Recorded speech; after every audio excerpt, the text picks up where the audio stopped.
Roth IRAs do not reduce your tax bill. You do not get a tax deduction or an adjustment to your income for contributing to a Roth IRA. But it is still possible to pay $0 in federal income taxes, even if you're only contributing to a Roth IRA. And in this video, I'm going to show you exactly how much income you can make with whether you're single, head of household, or married filing jointly, and still pay $0 in federal income taxes, even if you're only contributing to a Roth IRA.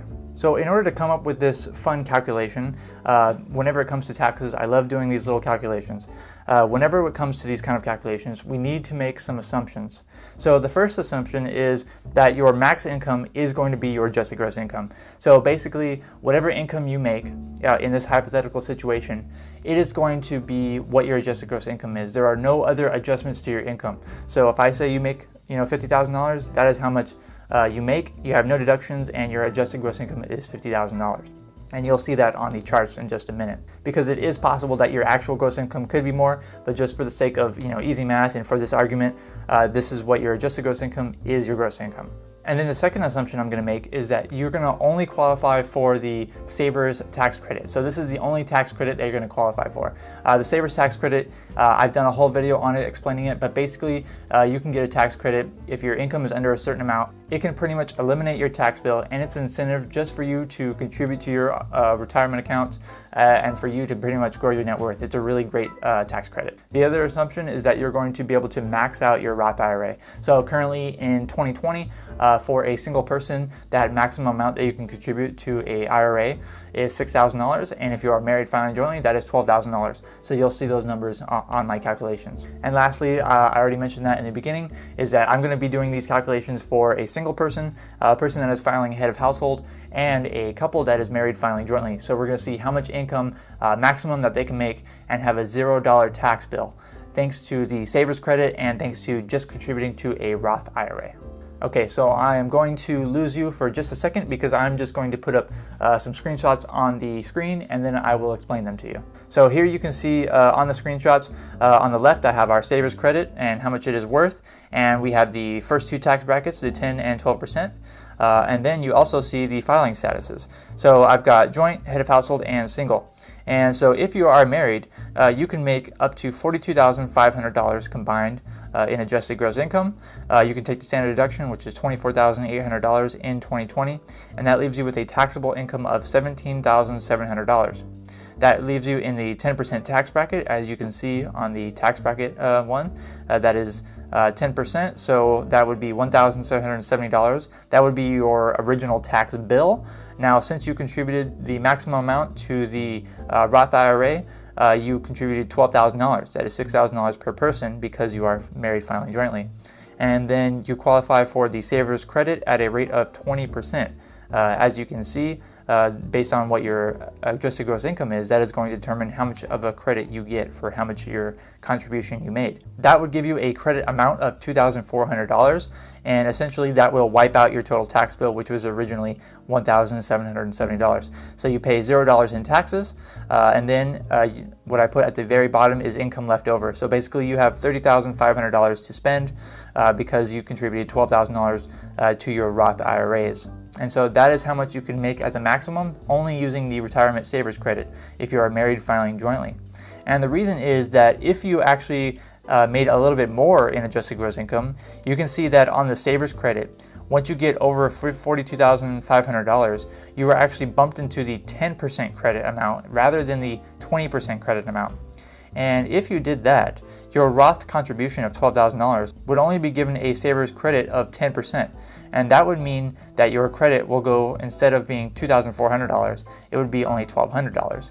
And your tax bill automatically would not be zeroed out in that case. So for the Savers credit to give you $0 tax bill contributing to a Roth IRA, you have to have an adjusted gross income of $42,500 or less if you are married filing jointly. If you are single, you're going to have it pretty rough because you can only actually earn $21,250, which is exactly half of what the married couple filing jointly can make. So that is pretty standard. The single is usually half of the married, or vice versa, it is double. And so you can see the math there, that they actually only get a total tax bill of $885, but if they max out the Roth IRA of $1,200, it eliminates their tax bill.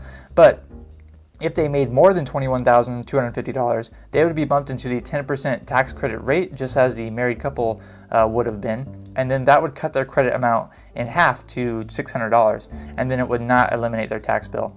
So that is how much income you can make contributing to a Roth IRA and not pay any taxes. And I have some more analysis to give you right now, but really quick, I just want to say if you enjoyed this video so far, please give it a like, give it a thumbs up. It really helps me out and I really do appreciate it. And subscribe to the channel and put on that bell for notifications, because every single week I'm putting out new videos on personal finance that can definitely help you out. Currently, I am doing videos every Tuesday and Friday at 8 a.m. Pacific Standard Time, so make sure you hit that subscribe button and that bell because you don't want to miss them.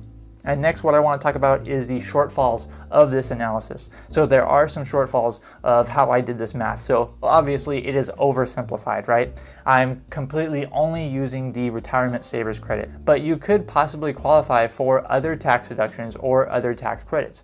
In my simple scenario, the only tax credit that they could take was the retirement savers credit, and they had no other deductions besides the standard deduction. So, you can actually make more money and pay $0 in taxes by contributing to a Roth IRA. It is possible, if you can qualify for other tax deductions and other tax credits as well. For example, I've already done a video on the tax credit, the child tax credit, and if you can combine the child tax credit and the retirement savers credit, you can make a pretty good income and pay $0 in taxes. So that would be a really good combination.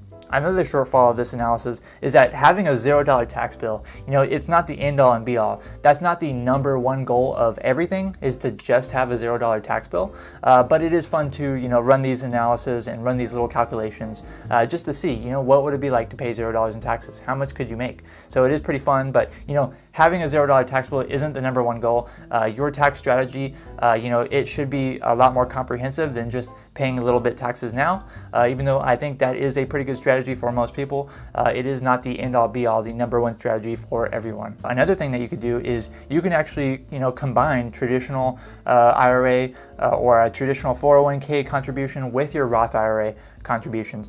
You can contribute a certain amount to your traditional, you can contribute a certain amount to your Roth, and then you can get a tax deduction, from the traditional, and you can get the tax credit based on both of those, because, a traditional or a Roth contribution to a qualified retirement account, they both will qualify for the savers credit. And so you can actually use that, and you can design a situation to where you'll have a much higher income and still pay $0 in taxes, because you contributed to both a traditional account and a Roth account. So this is just another scenario that shows that there are many ways that you can end up paying very little in taxes and sometimes even $0 in taxes. And there's so much more to learn about taxes. There's so much more to learn about growing your net worth and the best strategies. And where I want you to start, if you haven't already, is watching this video that I created called How to Achieve Financial Independence in 10 Years or Less. It's a complete blueprint to transforming your financial life and becoming a master of your cash flow. Thank you so much for watching this video. I'm Zach from OnCashflow.com, and I hope to see you next time.